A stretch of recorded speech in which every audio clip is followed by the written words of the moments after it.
Ladies and gentlemen, welcome to the graduation ceremony for graduates of the Faculties of Engineering, Environmental Sciences, Health Sciences, Information and Communication Technology, and Nursing and Health. In a few moments, the graduation ceremony will commence. The procession of staff will enter first. After a brief pause, the university fanfares will announce the entry of the dais party. I will signal to you that you are to rise and remain standing until both the staff procession and the dais party are seated. Please do not stand until I ask you to. May I also remind you that flash photography is prohibited in this auditorium. For the mutual comfort and enjoyment of all members of the audience, the university requests your cooperation in observing this rule.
Fellow members of the Council of Griffith University, Vice-Chancellor of Griffith University, Professor Roy Webb, Councillor Dawn Critchlow of the Gold Coast City Council, Mr. Peter Hobart, Chair of the University's Gold Coast Advisory Council and other members of the Advisory Council, staff and students of the University, including the graduating students, Special guest Mr. Clive Hildebrand. Ladies and gentlemen, as Chancellor of Griffith University, I'm pleased to welcome everyone, and I thank you for joining us on this special occasion. Graduation ceremonies are part of the rich tradition of universities worldwide. They allow public acknowledgement of the achievements of graduating students and afford an opportunity for family, friends and peers to join in celebration of those achievements. In a time when the relevance of many of society's traditional ceremonials is being questioned, we at Griffith believe that this formal recognition of our graduates is a tradition that will endure. Our graduates will shortly come forward to be individually acknowledged. We will share their pride, and I offer warmest congratulations to each of them. This afternoon we extend a welcome to Mr. Clive Hildebrand, the Chairman of Oster Electric and a former member of the Council of Griffith University. Mr. Hildebrand has had a distinguished career in business. He also holds an appointment as Honorary Professor with Griffith University. We're pleased that Mr. Hildebrand has joined us this afternoon, and we shall look forward to his address later in the proceedings. Many of you may not be aware that Griffith is now the 8th largest university in Australia in terms of funded student load. We're a multi-campus institution with 6 campuses operating in the Brisbane Gold Coast corridor, and we have more than 21,500 students enrolled in an extensive array of undergraduate and postgraduate courses. Our campuses are situated in the fastest growing region of Australia. Whereas some other states have experienced a decline in student demand for tertiary education, the opposite has been true in Queensland. In recent years, Griffith and the other universities in Queensland have actively lobbied federal and state governments, presenting a strong case for additional funded places. Our efforts resulted in over 3,000 new undergraduate places being awarded to Griffith for the period 1995 to 1999. 60% of these places have been allocated to the university's Gold Coast campus and the remainder to our new campus at Logan. We are pleased with this outcome, but we will continue to argue the case for additional places to ensure that the community we serve has the best possible access to tertiary education. Over the past 6 years, the university's Gold Coast campus has experienced particularly rapid growth, and student numbers have more than doubled. They've grown from about 2,600 in 1992 to over 6,300 this year. The growth in student numbers has been accompanied by a significant increase in the range of courses offered at the campus and in the appointment of senior academic staff at associate professor and professorial level. These senior staff, with international reputations in their disciplines, provide leadership in course development and in the campus's growing research profile. To accommodate the growth in student and staff numbers, the university has allocated some $50 million to support a major building program at this campus. The major part of these funds was drawn from the university's capital reserves. Those of you familiar with the campus from its days as the Gold Coast College of Advanced Education will particularly appreciate the very great improvement in buildings and infrastructure that has resulted coming from this capital investment. In the past year, new lecture theatres, library, administration building, visual arts building, drama theatre and specialist research laboratories have been completed. Planning for further buildings and specialised teaching space is underway. I should like to acknowledge the involvement of our student body at the Gold Coast in the provision of facilities at the campus. The Student Guild has contributed to funding for the Link Building and Colours Cafe and has provided a number of recreational facilities. Students and staff enjoy the benefits of catering, commercial and recreational services managed by the Student Guild. All are grateful for that commitment to the development of the campus. A microwave link has been installed at a cost of $1 million to provide state-of-the-art telecommunications links between the university's Nathan, Mount Gravatt, Logan and Gold Coast campuses. This telecommunications backbone provides high-speed transmission of image, sound and data between the campuses and provides a high degree of flexibility in delivery and access to information for teaching, research and administrative purposes. A further $1.5 million has been spent on improvements to the campus network infrastructure. The development of courses and subjects in flexible learning modes, including interactive, multimedia through the internet, is a particular feature of our Logan campus. The university intends to expand flexible learning opportunities to all campuses, and the microwave link will be an integral feature of this plan. The university's pride in its Gold Coast campus is evident. Our range of undergraduate courses attracts high calibre students, and enrolments in research higher degrees are steadily increasing. There are over 1,000 international students enrolled at the campus. These students are actively involved in all facets of campus life, and their annual United Colours evening showcases the cultural diversity of the campus. The research profile has been considerably enhanced through the work of the Cooperative Research Centre for Sustainable Tourism, with its headquarters at the Gold Coast campus. Organisations participating in the Cooperative Research Centre include the University of Queensland, the Southern Cross University, James Cook University, the Northern Territory University, the University of Sydney, the Australian Federation of Travel Agents, the Tourism Council of Australia, the Queensland Department of the Environment, and the Queensland Tourism and Travel Corporation.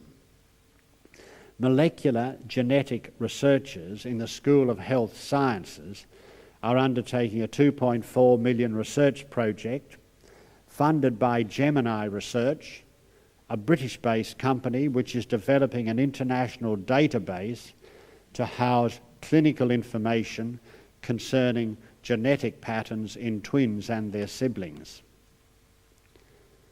Griffith is the first Australian university to join the Pacific Rim Consortium for International Business Education and Research.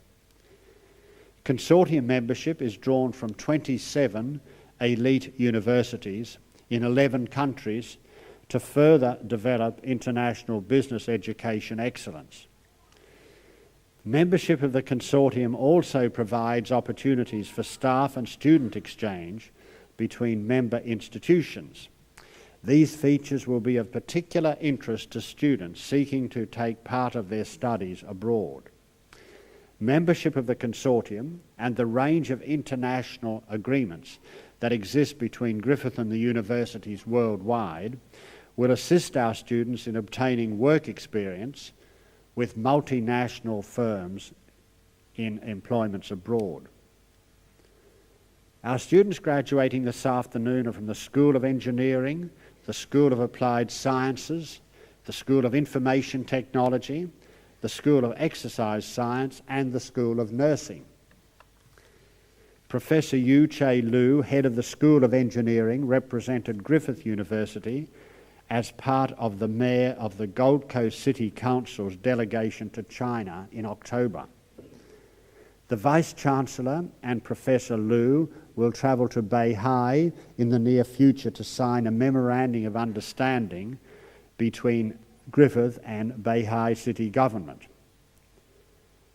Under the terms of the memorandum, Griffith University will offer workshops and short professional development courses for officials and nominees of the Bay High City Government in the areas of engineering, science and technology, education and the arts, business and trade, and nursing and health sciences. Staff from all of the faculties represented this afternoon will be involved in the development and delivery of these courses. Let me return now to our graduating students. We're here this afternoon to give them the recognition that is their due. With their studies now complete, they're ready to receive their awards. All will have acquired knowledge and skills called for in their chosen fields of endeavour. More importantly, they will also have acquired a set of generic learning skills. An ability to critically analyse information and form considered opinions will remain with them throughout their lives. I congratulate all of them on their achievements and express our warmest wishes for success in their future careers. I now call on the Deputy Vice-Chancellor, Research, Professor Dennis Lincoln, to introduce the deans who will present the students graduating this afternoon as they receive their awards at this ceremony. Thank you.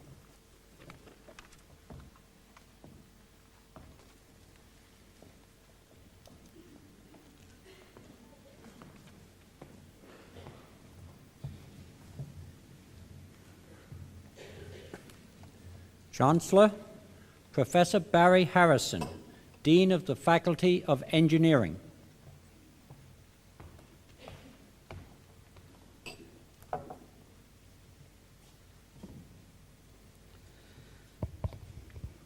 Chancellor, I present graduates who have been granted the Bachelor of Engineering and Civil Engineering.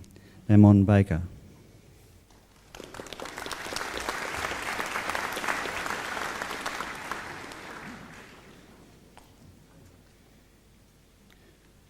Paul Davison.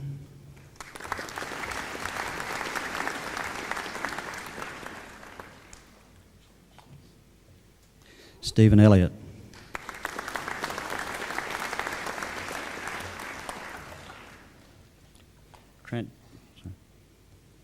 Trent James.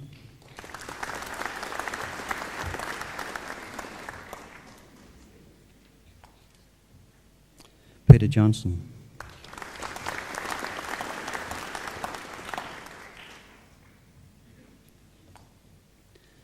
Kama Kurupu.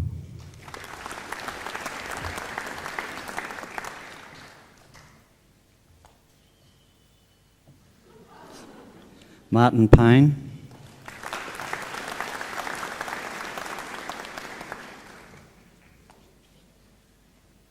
Peter Walker.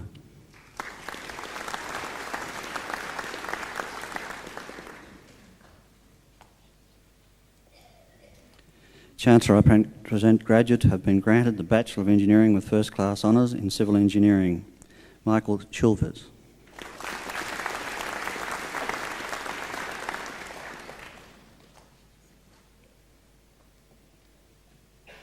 Matthew James.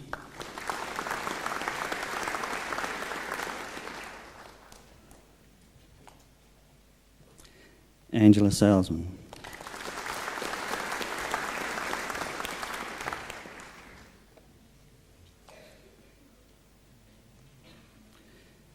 Chancellor, the next graduate has been awarded the Engineering Medal for 1997 for outstanding academic achievement. Rodney Stewart.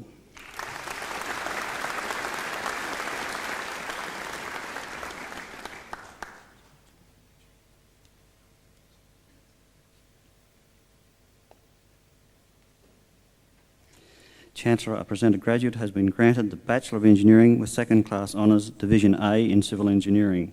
Maria Andrew.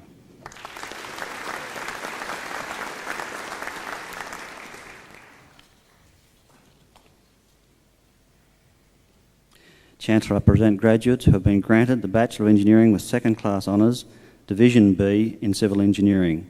John Hargraves.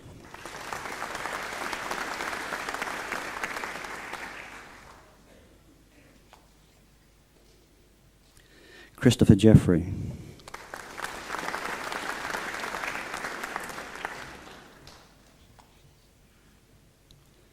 Philip Morgan.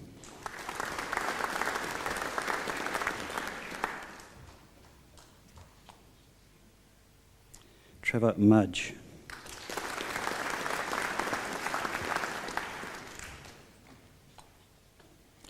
Mark Taylor.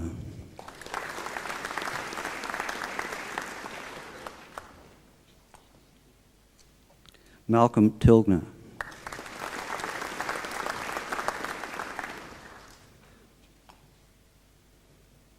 Regan White.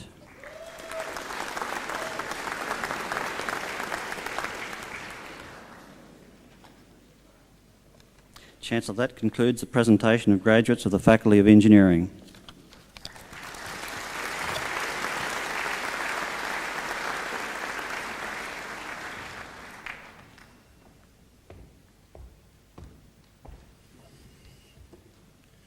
Chancellor, Professor William Hogarth, Dean of the Faculty of Environmental Sciences.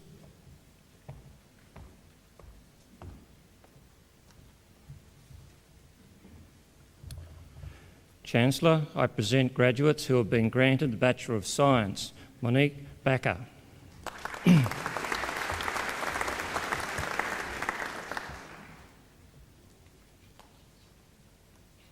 Peter Berry.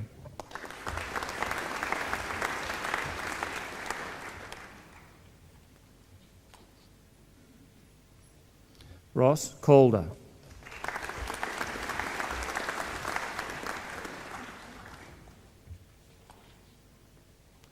Stephen Cooper.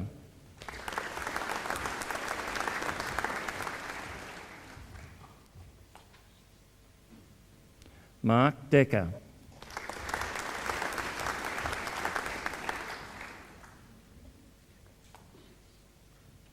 Michael Gunter.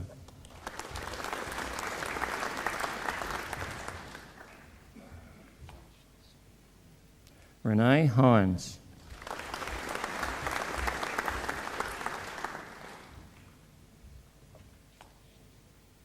Stephen Heinmarch.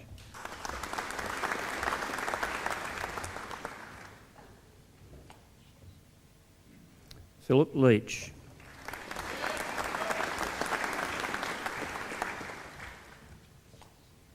Michelle Murdoch.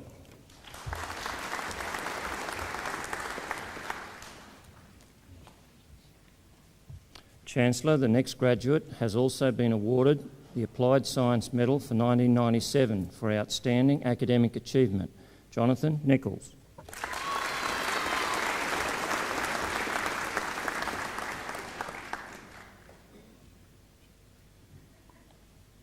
Sol Parton.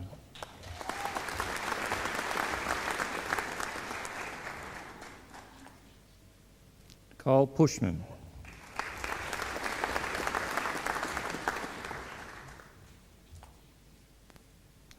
Scott Rogers.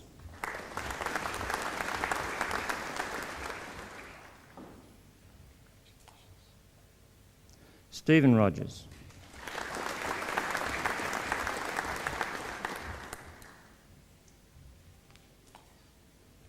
David Rowe.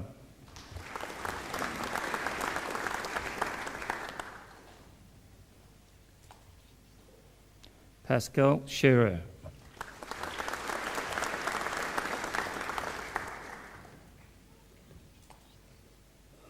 Daniel Stock.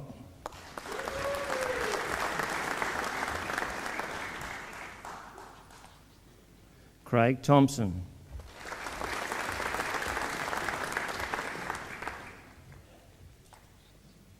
Daniel Thompson.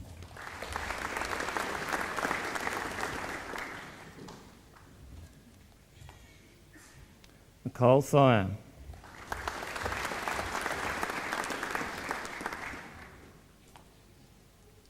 David Warner.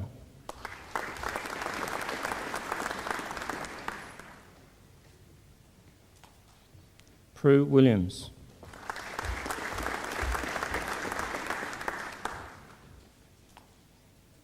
Mark Woodger.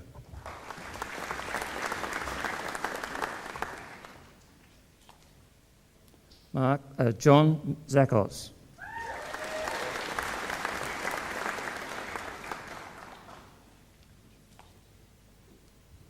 Chancellor, I present a graduate who's been granted the Bachelor of Science with First Class Honours, Leon Hugo.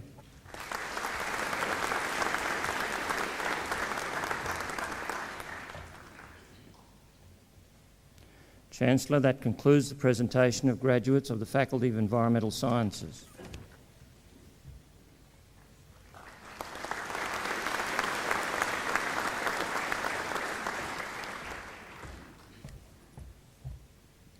Chancellor, Professor John O'Gorman, Dean of the Faculty of Health Sciences.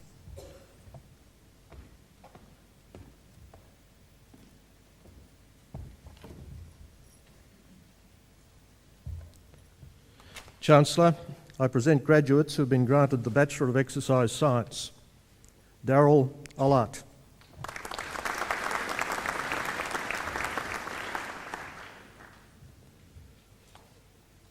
Warwick Bain.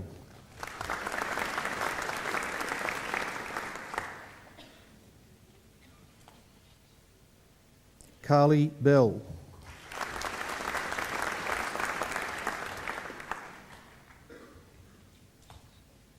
Danny Brentnell.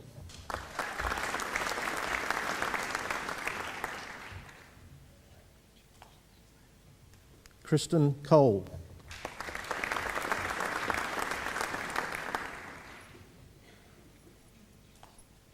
Vanessa Copas.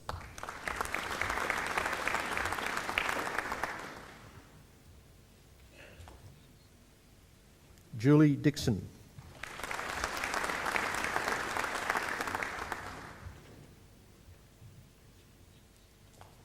Diana Lyon.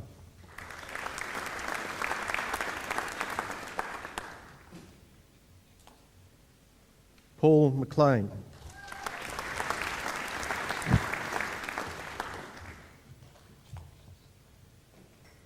Natalie Preguni.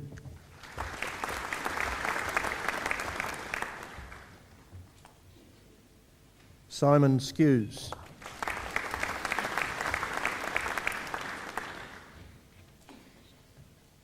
Isaac Tonello.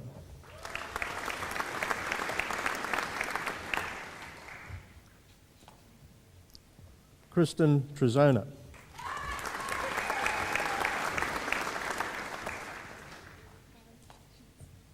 Justin Waite.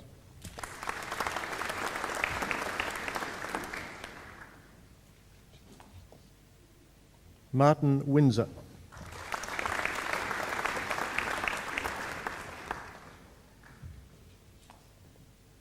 Mark Wyatt.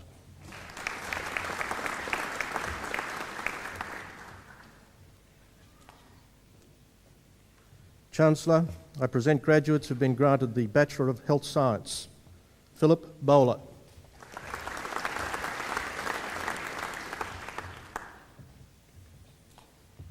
Lisa Ann Bromley.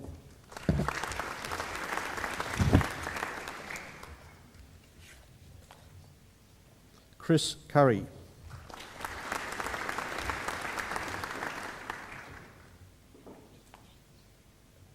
Anna Darcy.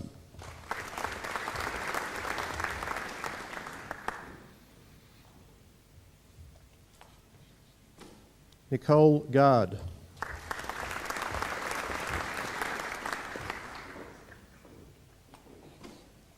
Cherry Hugo.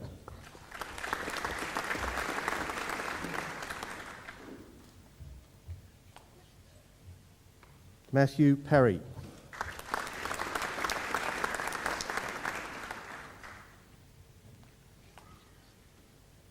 Nathan Peach.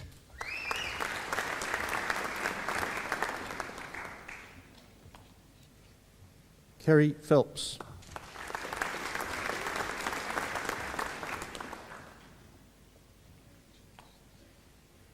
Leah Porter.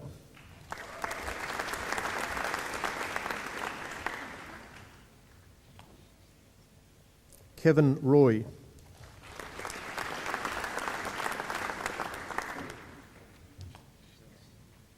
Melissa Sharp.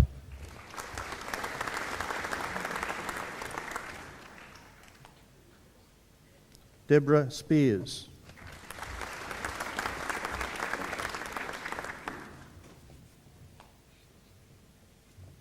Chancellor, the next graduate has also been granted the Health Science Medal for 1997 for outstanding academic achievement. Adele Wayne.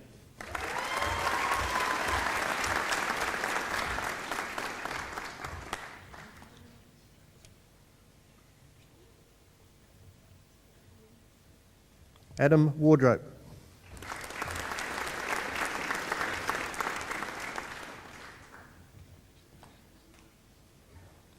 Chancellor, I present graduates who have been granted the Bachelor of Health Science with First Class Honours.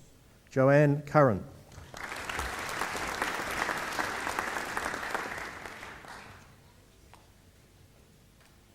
Andre Dalton.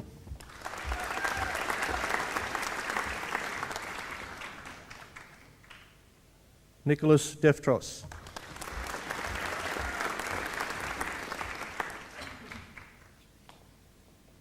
Gary Dennis.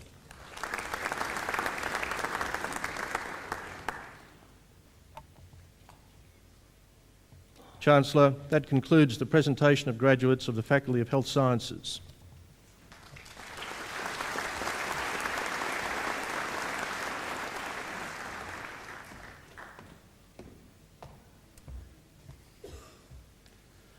Chancellor, Professor Paul Pritchard, Dean of the Faculty of Information and Communication Technology.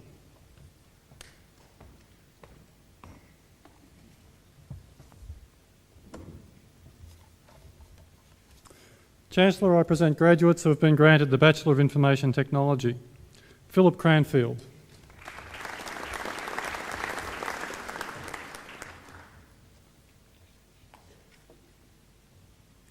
Chancellor, the next graduate has also been awarded the Information Technology Medal for 1997 for outstanding academic achievement. Holon Fechny.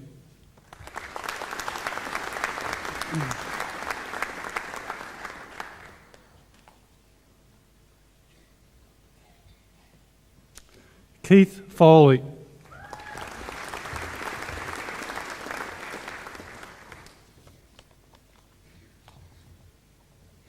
Lisa Frost.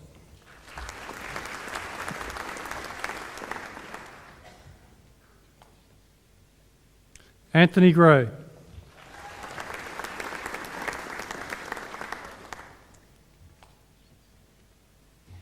Cameron Moore.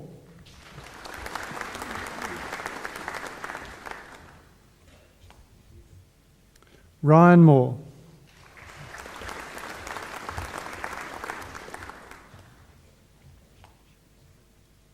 Jodie Pringle.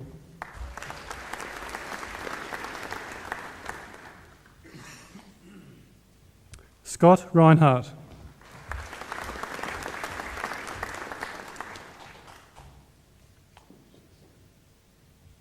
Mark Taylor.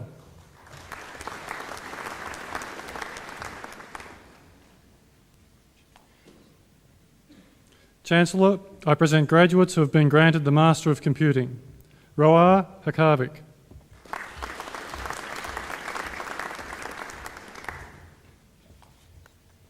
Mark Su.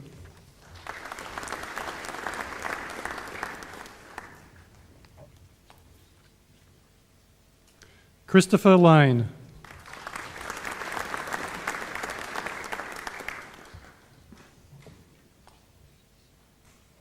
Sonny Larson.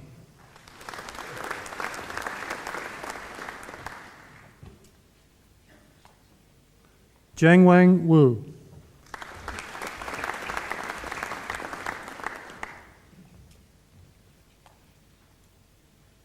Chancellor, that concludes the presentation of graduates of the Faculty of Information and Communication Technology.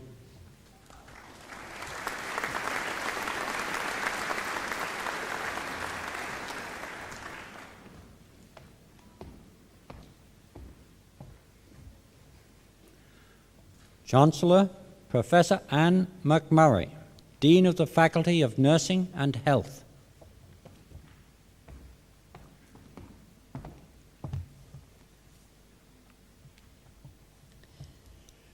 Chancellor, I present graduates who have been granted the Bachelor of Nursing. Laurie Edma.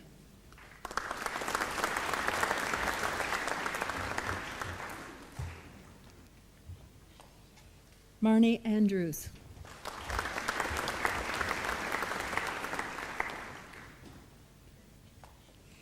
Lauren Baker.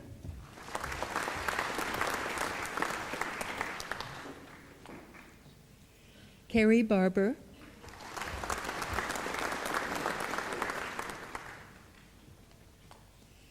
Linda Benz.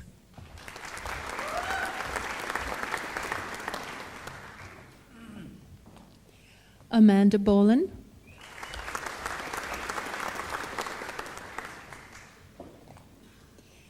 Tracy Bauer.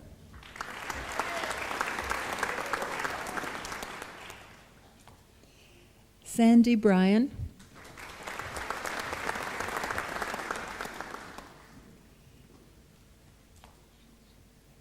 Natalie Buckman.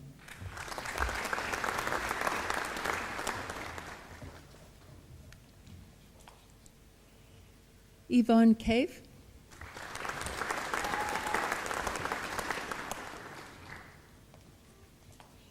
Tracy Kennard.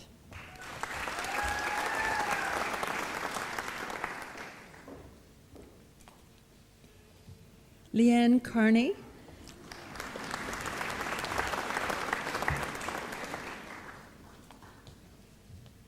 Selena Carter.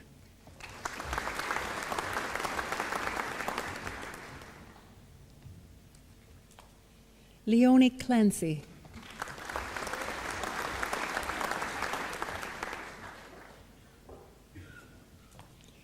Mandy Cook.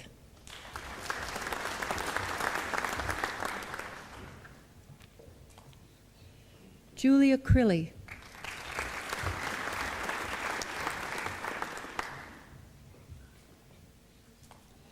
Amber Dalby.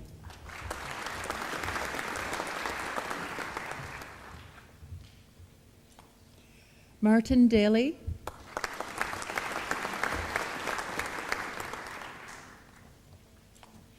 Karen Davidson.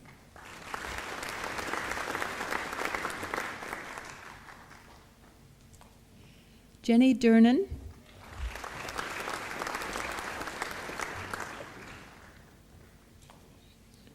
Robin Eames.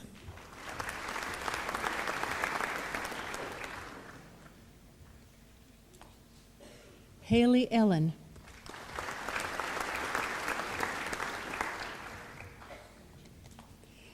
Rayleigh Felsman.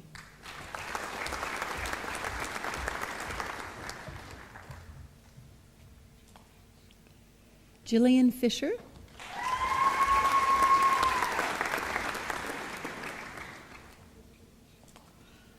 Belinda Foley.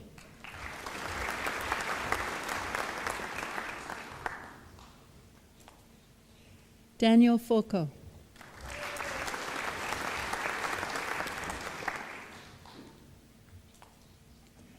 Therese Gardner.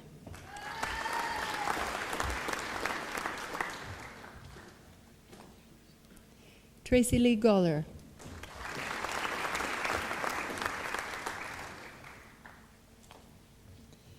Renee Gracco.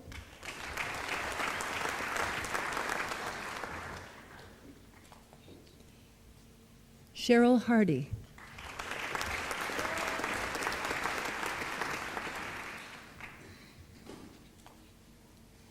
Shell Harris.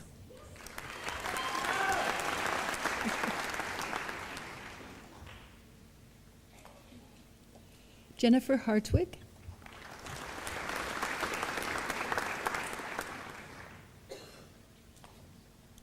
Monique Hatchman.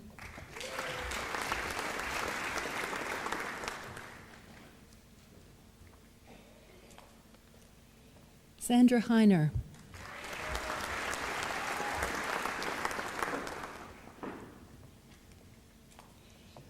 Donna Hillier.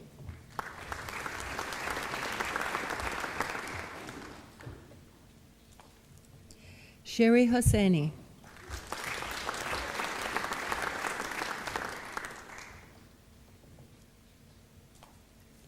Robin Humphreys.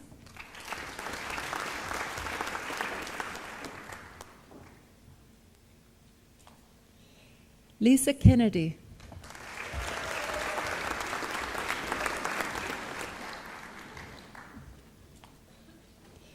Nicole Kircher.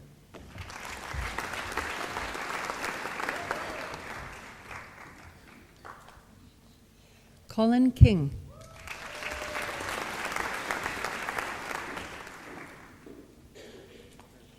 Rebecca Laurier.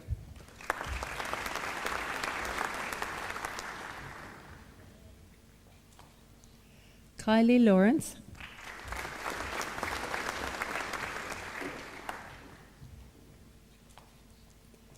Lynn Layton.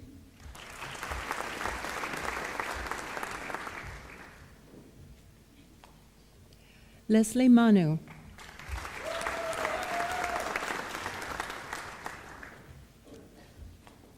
David McCann.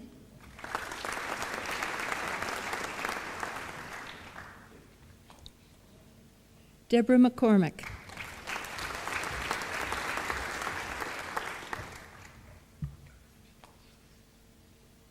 Ursula McDonnell.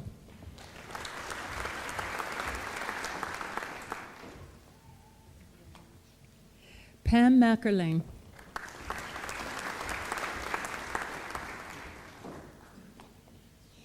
Andrew McFadden.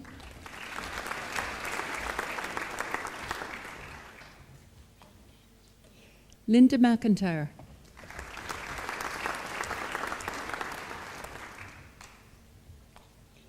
Michelle McLeod.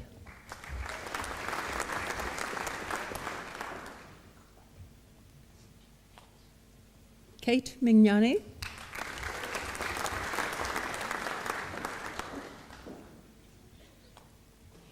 Hugh Morton.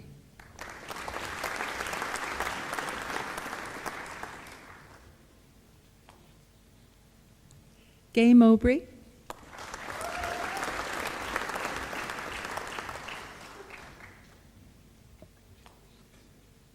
Lynette O'Reilly.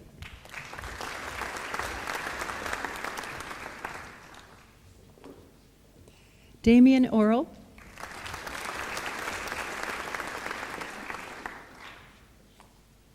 Sarah Pearson.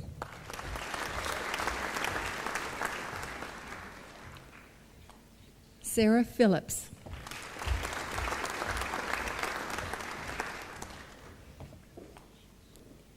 Suzanne Phillips.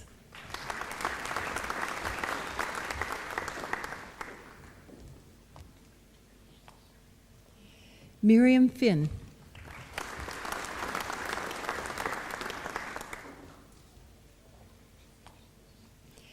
Lynn Plum.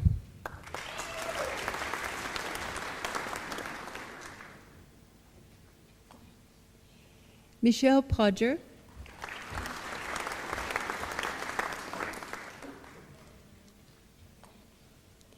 Judith Pokaj.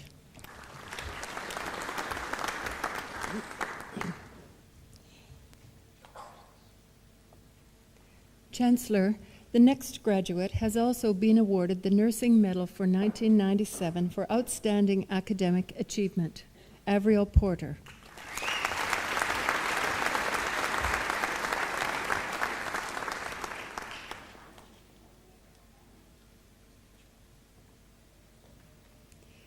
Natalie Price.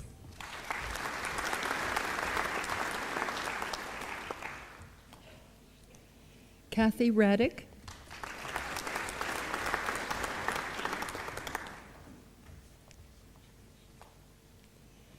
Linda Ryan.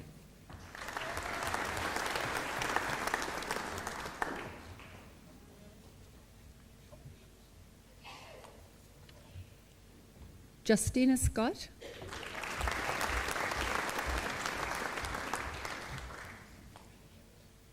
Wendy Simpson.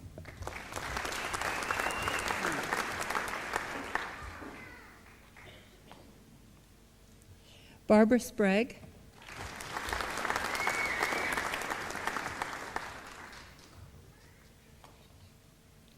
Sybil Theodore.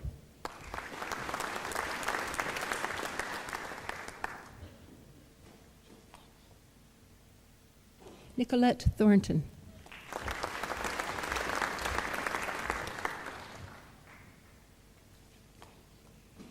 Simon Vanderkrook.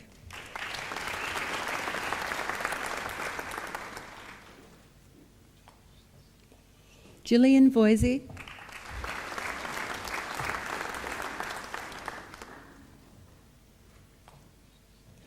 Trent Wakerley,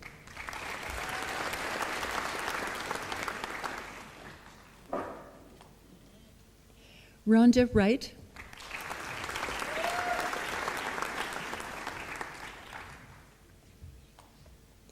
Annie Yum,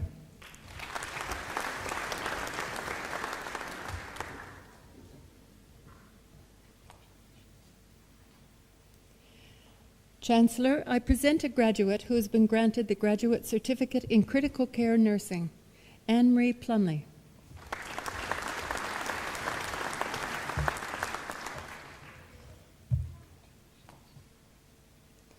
Chancellor, I present the graduates who have been granted the Graduate Diploma in Critical Care Nursing, Andrea Badham,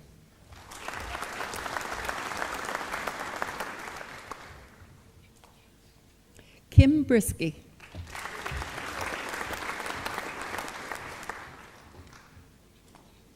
Mary Campbell,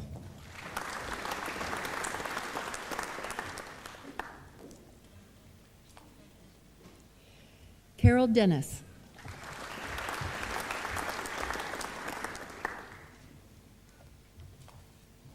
Lisa Fay,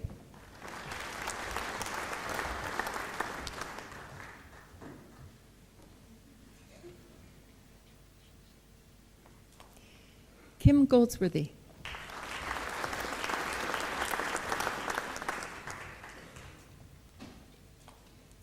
Joy Grace,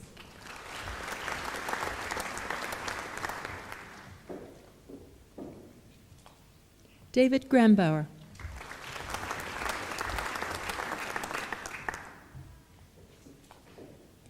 Vicki Holman,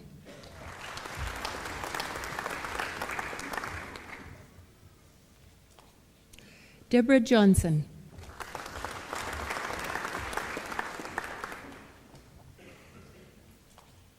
Mary Johnston,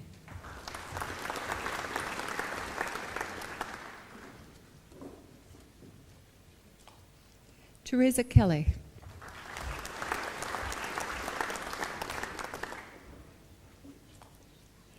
Joanne McKay,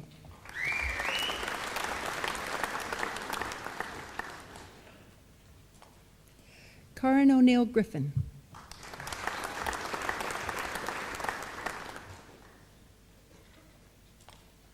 Ingrid Osby,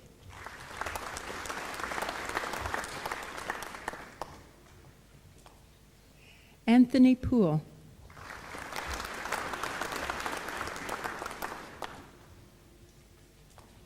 Sam Sinclair,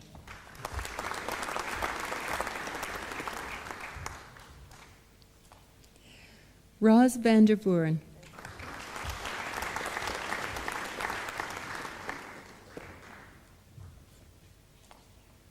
Sasha Wong,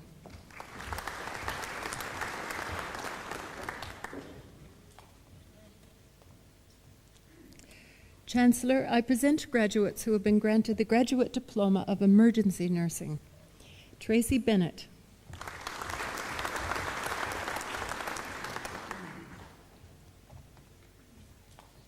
Shelley Crosdale,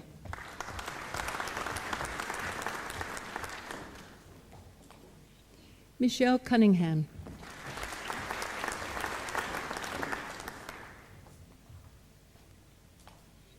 Carolyn Davey,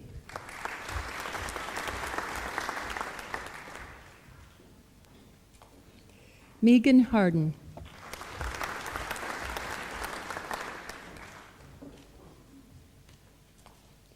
Shell Harris,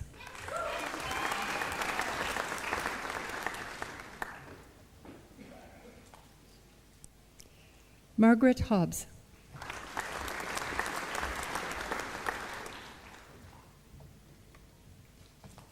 Mary Richards,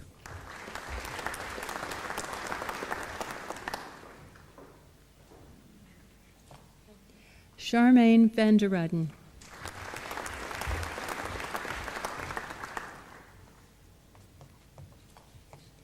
Coral Williamson,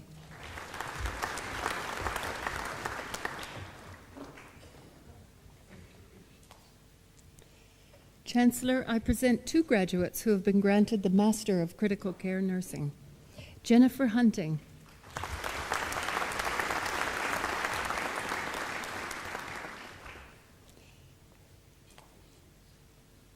Michelle Sommele.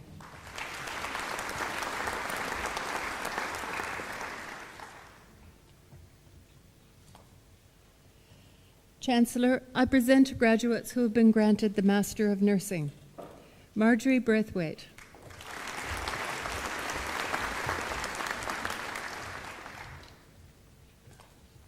Heather Crabb.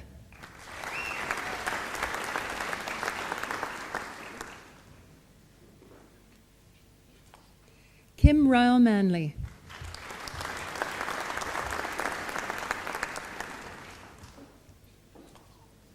Meryl Stewart.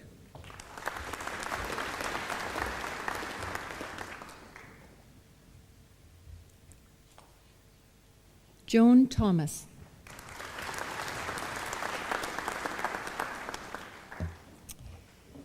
Chancellor, that concludes the presentation of graduates of the Faculty of Nursing and Health. Chancellor, Professor Dennis Lincoln, Deputy Vice Chancellor Research, will now present a candidate for the award of the University Medal. This will be followed by the presentation of candidates for the award of Doctor of Philosophy.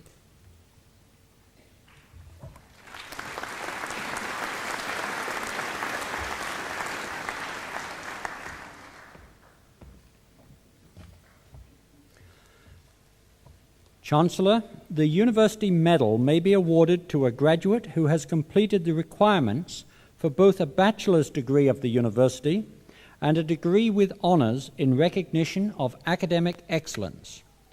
Chancellor, I am pleased to present a graduate of the Faculty of Engineering who has been granted the 1997 University Medal, Rodney Anthony Stewart.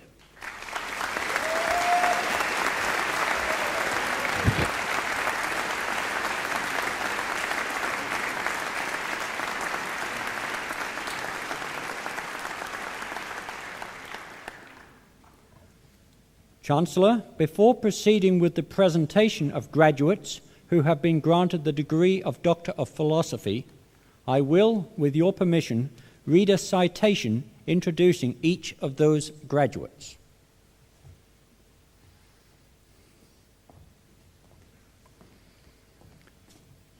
Today, the university is proud to honour its Doctor of Philosophy graduates who have satisfied the rigorous criteria for the award of the degree. Chancellor, the following graduate has been granted the degree of Doctor of Philosophy taken in the Faculty of Environmental Sciences. Dr. Weeks.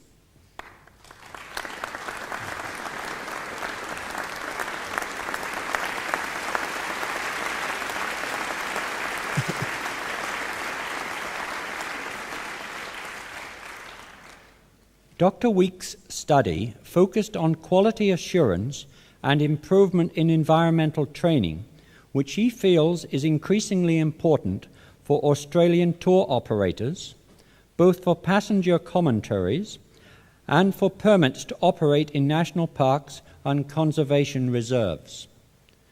Dr. Weeks used a quality assurance framework to determine how and how well commercial tour operators match the skills of their staff to the expectations of their clients and regulators. She determined that, with few exceptions, current environmental training competencies of mainstream tour guides are inadequate, and that major improvements in training opportunities are required nationally. Dr. Weeks.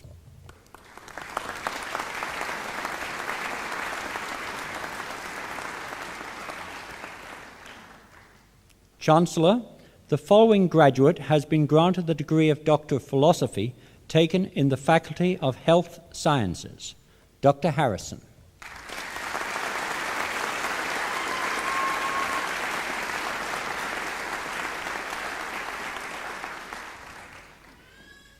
Dr. Harrison established a new methodology to assess the action of vasodilators on coronary blood vessels including the action of the local hormone adenosine.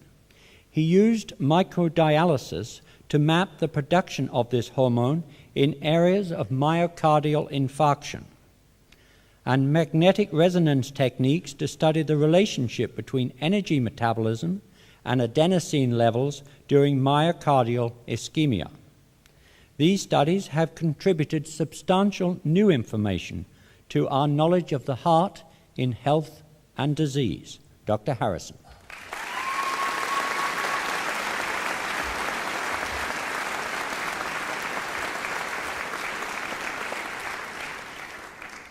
Chancellor, that concludes the introduction of the Doctor of Philosophy candidates. I now ask that they be presented with their awards. Chancellor, I present Dr. Brenda Kathleen Weeks.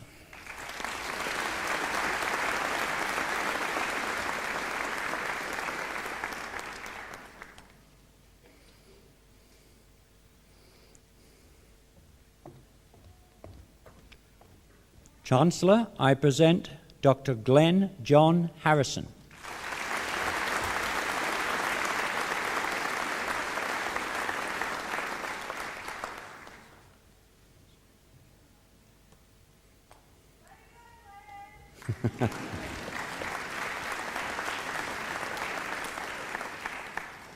Chancellor, that concludes the presentation of Doctor of Philosophy graduates.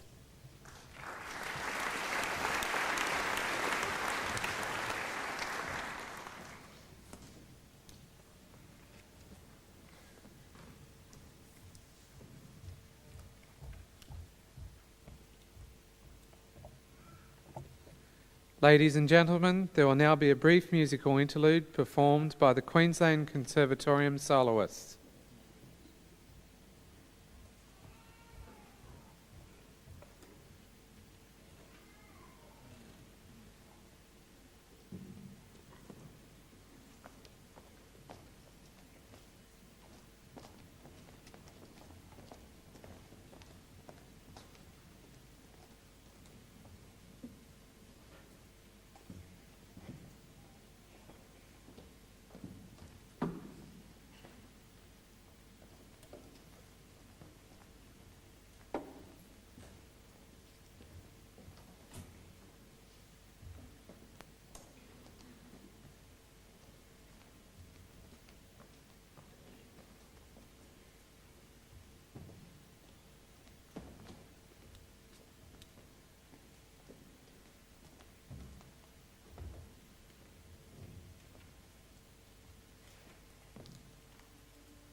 I call upon the Vice-Chancellor, Professor Roy Webb, to introduce the guest speaker.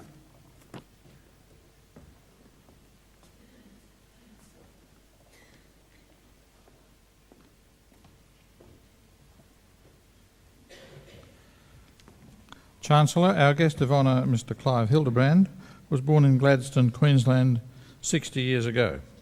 At the age of 5, his family moved to Brisbane, where he attended school and university.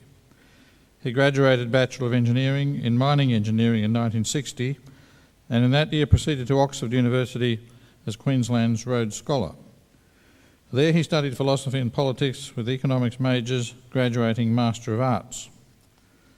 After Oxford, he pursued a career in mining, first in operations at Mount Isa, then in mineral exploration, development and investment from bases in Melbourne, Sydney and Johannesburg, covering a wide variety of minerals. In 1981, he returned to Brisbane as Managing Director of a stock exchange-listed coal company, which was twice restructured under his leadership to become QCT Resources. Since leaving QTC Resources as executive life in 1994, he has held a number of positions, including non-executive chair of Auster Electric, Highlands Gold, and Sugar Research and Development Corporation. He has held leadership positions in all of his school, university and professional involvements, including president of his Oxford College undergraduate body, 18 years as managing director of significant mining companies, and numerous offices in the mineral industry until 1994, including Director of the Queensland Mining Council and Chairman of its Environment Committee. Outside his career, he has pursued interest in charitable work, sport and education. For many years he has worked on the Brisbane Central Committee of the Red Shield Appeal, for 3 years as Chairman, and also as Chairman of NADAO Queensland Foundation, which was active until recently in training of disabled people for office work. His sporting involvement today is principally sculling, regularly in his racing boat Jogger, for exercise and pleasure only, he insists. His interest in education was fostered while in Sydney, where he worked with Sydney University Engineering Faculty on a review of mining education. His involvement with Griffith University commenced in 1989 with his appointment to the University Council, a position he occupied for 8 years. It was accompanied by a range of university committee memberships. In 1997, he chaired a committee reviewing the activities of the Information Services Division. He remains a member of the advisory committees of the Queensland Studies Centre and the National Institute of Law, Ethics and Public Affairs. In 1995, he accepted an invitation to become an honorary professor in the University's School of International Business. In his own words, he commits fully to causes he believes in and counts Griffith University as one of those causes. It is with great pleasure that I welcome Mr Hildebrand here this afternoon, and I invite him to deliver the occasional address.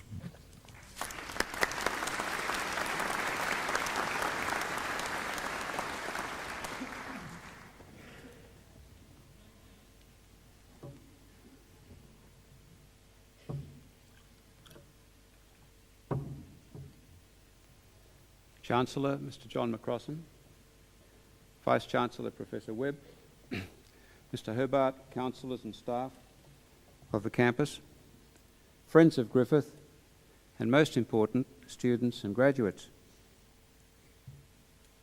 It's an honour to speak to you, to be asked to speak to you today, the graduating students.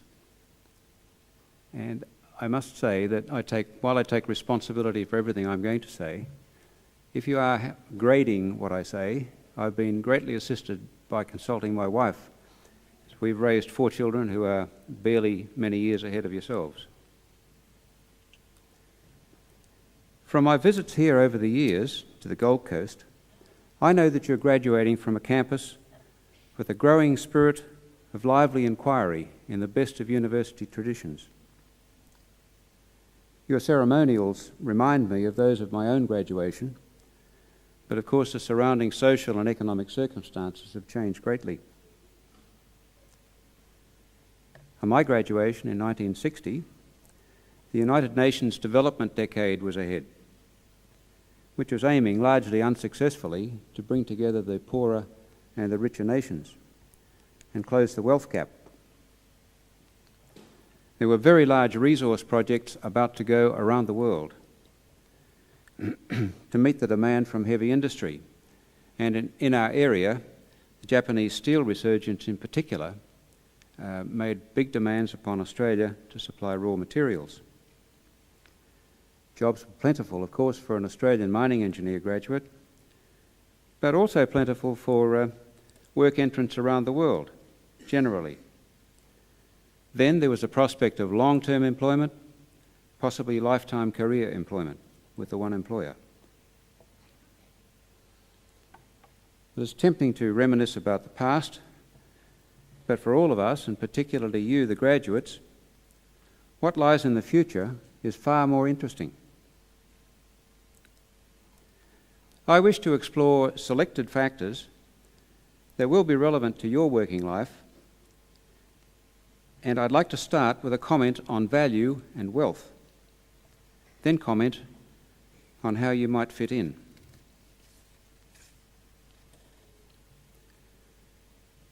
Think of wealth as an accumulation of value. There are generally two ways of thinking of value. Either as value economically measurable, which for today's purposes I'll refer to as a business value, or as values not economically measurable, and let's call that today community value, which has as its goal community harmony and fulfilment. Now, generally, investors as owners of businesses set business values through boards of directors. The community sets its own values through its representatives. We have 5 disciplines graduating here today, with engineering and information and communication technology principally but not entirely concerned with business values. We have environmental sciences, health sciences and nursing and health, who will often but not always be dealing with community values. I draw the difference, but it's a difference of emphasis only. I'm sure every one of you here, on graduating, intends to use your ability and your qualification to add value to your own life. In doing this, you automatically add value to the enterprise you work with, be it to the community direct or to your business and indirectly to the community through redistribution. My own experience is principally in business and has been primarily concerned with business values, how to make a profit in competition with others. But community values have always been part of the business toolkit. Business values, being profit-based, are largely self-interested, but longer-term self-interest of a business shows community values also have sound business value. No one could sensibly argue that public open space and parklands, clean air, clean water, personal security, help for the young, the aged, and those disadvantaged, or other desirable lifestyle factors have no value or have no beneficial effect on business and its workforce. Community wealth will boost the business health. Now, to fund community values, which don't make a profit or don't show a profit you can measure, there's redistribution of wealth from business, for example, via taxation. So the business sector's wealth in this way sets a limit on affordable community wealth. It's a question of the appropriate allocation to community wealth at any one time without jeopardising the growing business wealth.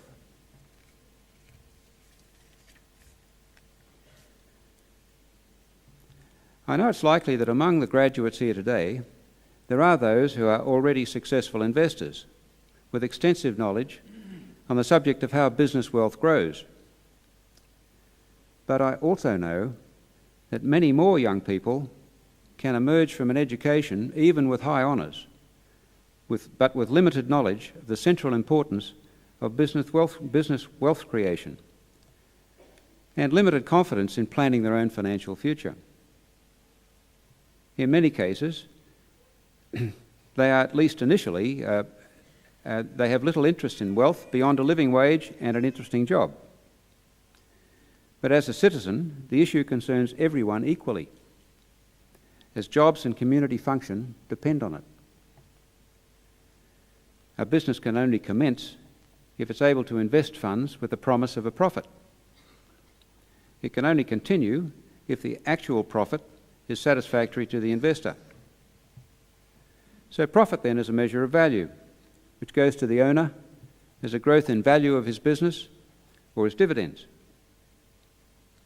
In the process, there's also a spin-off of value to others through taxation, salaries, payments for goods and services, and others.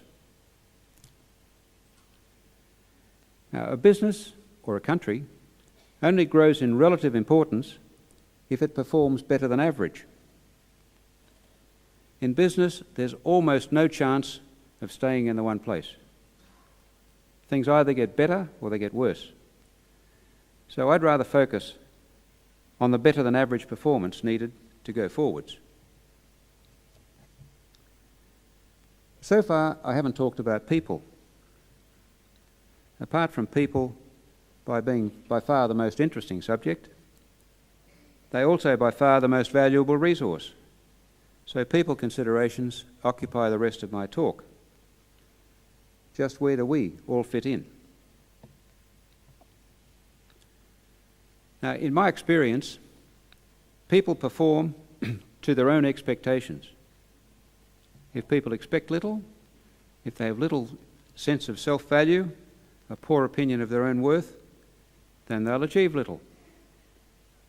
And sadly, there's ample evidence of low self-esteem, and not only amongst young. But on the other hand, if people have a good opinion of themselves, they're optimistic about their chances, then opportunities open up to them. How then to get people to be more confident and more optimistic? Now, of course, this starts in the cradle, with growth of self-esteem needs to be nurtured from the cradle through youth. And this is the time that young people should be encouraged to explore frontiers and, by definition, take risks of the spirit and learn to deal with setbacks. I think it's called tough love. Young Person's author John Marsden recently commented that he advised his school charges to take risks, not the normal take care. Now, all of you, every one of you will have successes ahead, but you'll also experience failure and other crises. Everyone does. If you persevere, you can learn and probably even profit from these setbacks. During my working life, I've had plenty of setbacks, but I've often had to redirect the career of others. And I mentioned, for example, one case of 25 years ago, feeling safe that by now is anonymous, where a young MBA graduate had been recruited as a financial analyst. He was full of confidence, presented well, but unfortunately scored very low on accuracy, which is not desirable for a financial analyst. He also scored low on his ability to accept this and improve. So I advised him he'd be better placed to use his confidence and energy with another enterprise, perhaps as an entrepreneur, anything but a financial analyst. Now, having bid him goodbye and good luck, a year later he came back and visited me to thank me for sacking him. He explained he'd teamed up with someone in the metal business. They'd embarked on a pipeline enterprise, which was very lucrative, and he was well on the way to being a millionaire. Now, I was happy for him. I congratulated him, of course, trusting all the time that this time he had the analysis right. I hope he did. I know that many young people have trepidation about seeking a career in a world that's changing so rapidly. Media outlets comment extensively on adversity and flaws in the system, which can often be discouraging. There's less and less opportunity for unskilled persons, but training is available, and you are graduating from that. I believe that the present offers numerous new opportunities perhaps different, but perhaps even bigger than before, and just waiting for those of you who have the courage to explore and persist. A culture seems to have developed that any time adversity strikes, it has to be someone else's fault. We see today some lawsuits that would have appeared ridiculous a generation ago, and to me perhaps do today. There seems to be an illusion that risk can be eliminated by agreement or by legislation, and that an adverse outcome should have been insured against by somebody else, by taking care. Certainly there's no scope for laxity in workplace safety, but excessive concentration on financial protection denies the nature of risk as the flip side of reward, and denies the need to take responsibility for the outcomes of our own actions, win or lose. Now, no doubt some would still like to have a steady, safe job and to eliminate risk. But going to work from 9 to 5 in a steady job might be the greatest risk of all. The world is rapidly changing around you. Pretending the world will stand still around you could be likened to a board of directors overly occupying itself with protective legal and accounting considerations based on avoiding risk at the cost of planning sensible business investment decisions to advance the interests of shareholders. Or it could be likened to the worth of any government system which doesn't reward achievements, but it only highlights failures and punishes them. If you never make a mistake, you'll never make anything. Now, while learning will help you to avoid and perhaps avoid the obvious mistakes, you'll make some, and the impact of the mistake is often the most profound learning experience of all. Now, in whatever capacity you work, we badly need people who have the confidence in themselves to lead changes, to explore, to take calculated risks, and to back their own well-considered ideas and beliefs. Why should you assume that every foreigner is a giant? That cutting-edge technology lies only with the big corporations? That foreign technology is inherently better than our own? When I was a graduate, big was beautiful. Now it's possible with miniaturization for small to be beautiful. You don't need to be big. Partly as a result, ideas are at a premium as never before, the challenge being to package them and to market them. Australia's always been good at innovation, yet not often had the self-confidence to bring new products to market with local capital. Of course there will be difficulties, but new products are coming to market all the time, many of them very profitably. There can be great returns from new technology and research and development. I've talked of wealth, I've talked of yourselves. I'd like to marry together the earlier discussion of wealth and now employment and innovation by commenting that centres of wealth, the great centres of wealth being the Londons and New Yorks of the world, centres of wealth have the power to decide where the new investments will be made. The investment will certainly follow good ideas, but there'll be a bias for those ideas closest to home. So we need to encourage the very best ideas to attract that investment. The centres of wealth are also magnets for the legal, financial, commercial, investment management, research and development and other services needed to support it. If we want these high-level jobs, and these are the high-level jobs, we need to build our own centres of wealth. I'd like to sum up my message for you, and in doing so, I borrow from the outward bound philosophy.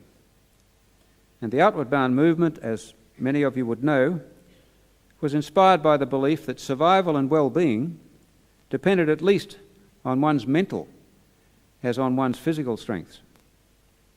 Why were young sailors dying when their older colleagues, facing the same privations, were surviving? That movement aims to develop self-confidence and self-awareness through self-discovery for people of any age, believing it's never too late to start that journey. I quote, "People who really love life go exploring. They are outward bound on the oceans of their lives, even though physically they may go no farther than their own backyard. They don't hoard themselves, they spend themselves. And paradoxically, it's the spending that enriches them. I trust that's the way ahead for you all." Thank you.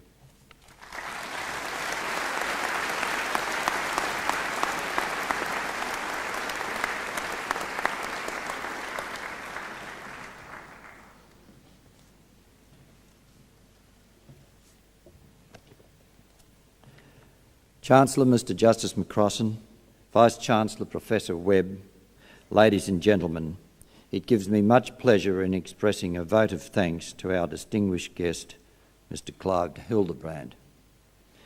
As you have heard from the introduction, Mr Hildebrand has had an impressive career in senior corporate management, initially focused in the mining industry, where he held various positions at Mount Isa, Melbourne, Sydney and Johannesburg. Since 1994, when he left executive life, he has held a number of non-executive chair positions in industry. Apart from being a busy senior executive, Mr Hildebrand has found time to pursue commendable interests in a number of well-known community charities.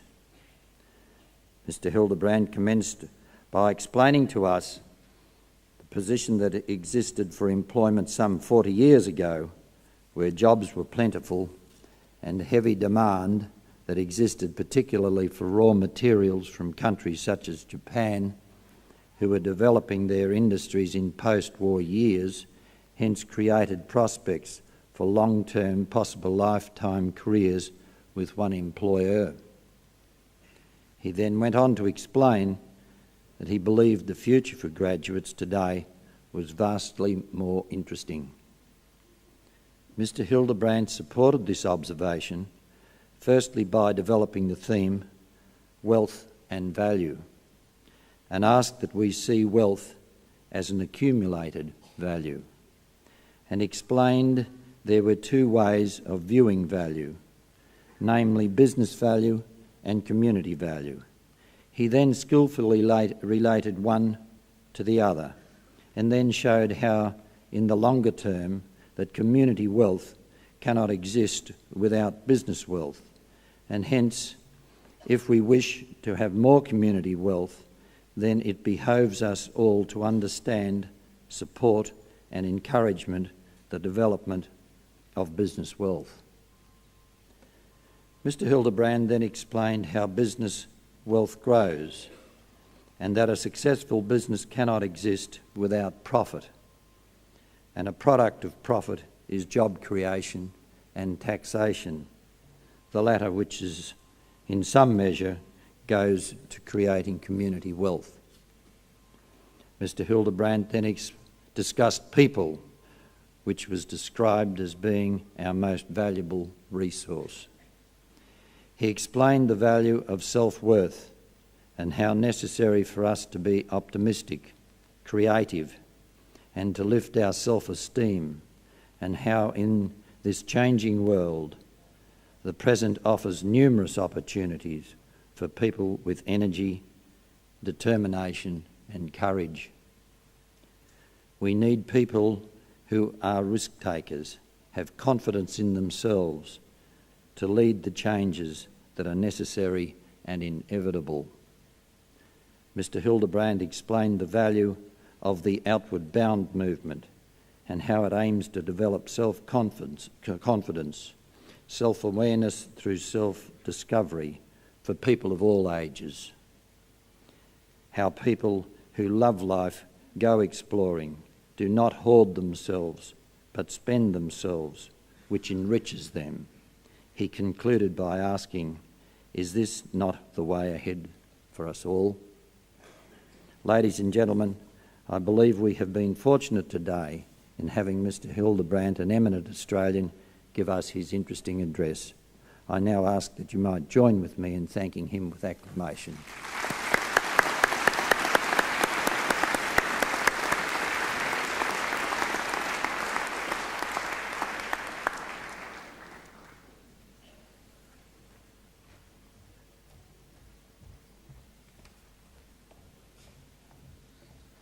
Ladies and gentlemen, the ceremony is now concluded.